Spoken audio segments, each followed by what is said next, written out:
राधे राधे, हरे कृष्णा।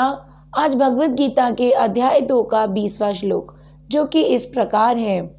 ना जयते म्रियते वा कदाचिन न्यायं भूत्वा भविता वा न भूया अजो नित्या शाश्वतोऽयं पुराणो न हन्यते हन्यमाने शरीरे।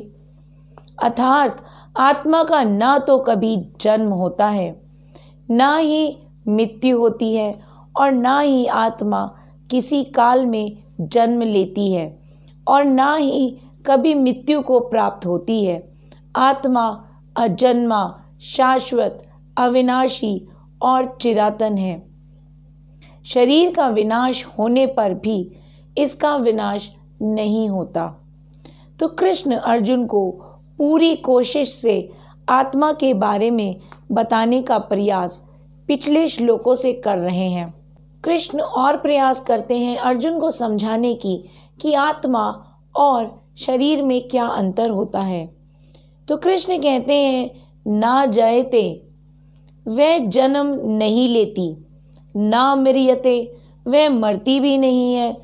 तो आत्मा ना जन्म लेती है और ना ही कभी मरती है। कदाचिना, कभी भी, ना तो कभी भी आत्मा का जन्म होता है और ना कभी भी वह मरती है। न्यायं भूत्वा, ना वे भूतकाल में आई थी, भविता, ना वे वर्तमान में आई है, वह न भूया, ना कभी वह भविष्य में ही आएगी। वह हमेशा थी, हमेशा है और हमेशा रहेगी। अजो, वह जन्म नहीं लेती। नित्य, वह हमेशा है। शाश्वता, स्थायी है।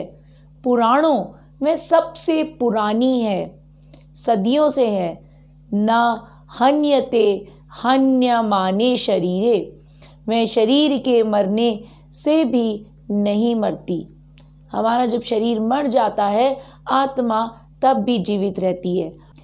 वह शरीर के मरने के बाद भी जीवित रहती है और इस शरीर को छोड़कर वह अन्य किसी और शरीर में प्रवेश करती है। शरीर में 6 प्रकार के रूपांतर होते हैं। जयते, जन्म होता है। अस्ति, कुछ काल तक वो वैसे ही रहता है।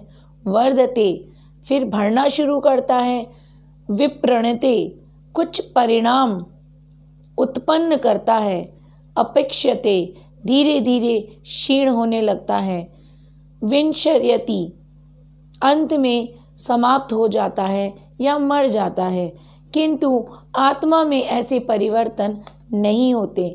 आत्मा अजन्मी होती है। आत्मा में यह 6 परिवर्तन नहीं होते। ना जयते, वह जन्म नहीं लेती। ना मर्यते, वह मरती भी नहीं है।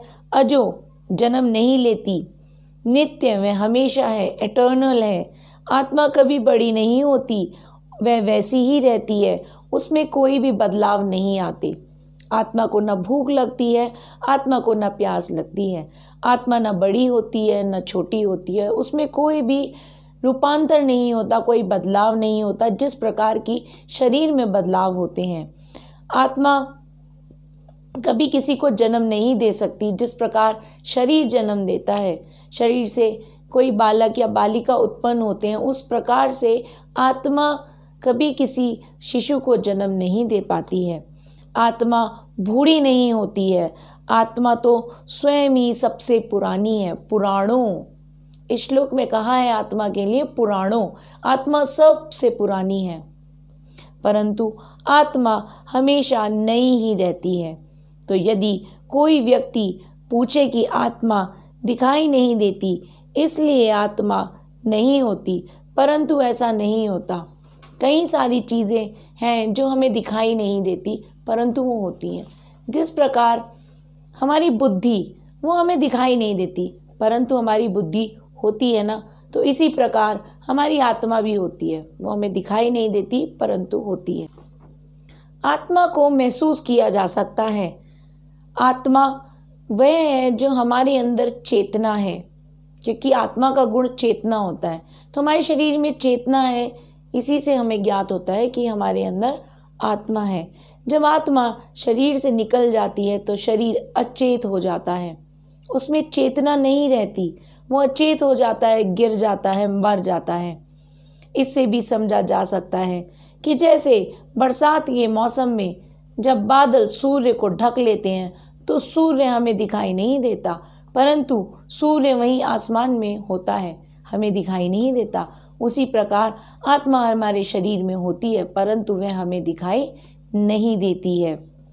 आत्मा अणु से भी छोटी होती है और परमात्मा अनंत है। परमात्मा बहुत बड़े विशाल अनंत हैं और हम एक छोटे से अणु के से भी छोटे हैं। हमारी जो आत्मा है वो छोटे से अणु से भी छोटी है। तो अर्जुन जब अपने वास्तविक स्वरूप को भूल जाते हैं तो कृष्ण उसे उपदेश देते हैं, शिक्षा तथा प्रकाश और बोध प्राप्त होता है। तो यह अंतर होता है परमात्मा और आत्मा में। आत्मा अणु से भी छोटी होती है और परमात्मा अनंत है। दूसरे परमात्मा सब जानते हैं परंतु अणु जो हमारी आत्मा है अणु के बराबर वह भूल जाती है। इसलिए कृष्ण को सब कुछ ज्ञात है परंतु अर्जुन सब कुछ भूल गया है और कृष्ण यही कोशिश करते हैं कि अर्जुन को वह सब कुछ याद आ जाए, आत्मा और शरीर का ज्ञान प्राप्त हो जाए और वो समझ सके कि ये जितने भी योद्धा इस युद्ध के मैदान में खड़े हैं ये केवल इनका शरीर मरेगा, इनकी आत्मा नहीं मरेगी। इनकी आत्मा निकलकर किसी दूसरे शरीर में प्रवेश करेगी। परंतु अर्जुन कहते हैं कि जो शरीर इस समय इन योद्धाओं के पास है हम इनसे ये शरीर भी क्यों छीने, हम इनको इसी अवस्था में क्यों ना छोड़ दें। तो वे इसलिए युद्ध नहीं करना चाहते। वो कहते चलो आत्मा है, मैंने माना आत्मा है, परंतु जब मैं इनको मार दूंगा ये शरीर मर जाएगा इनका।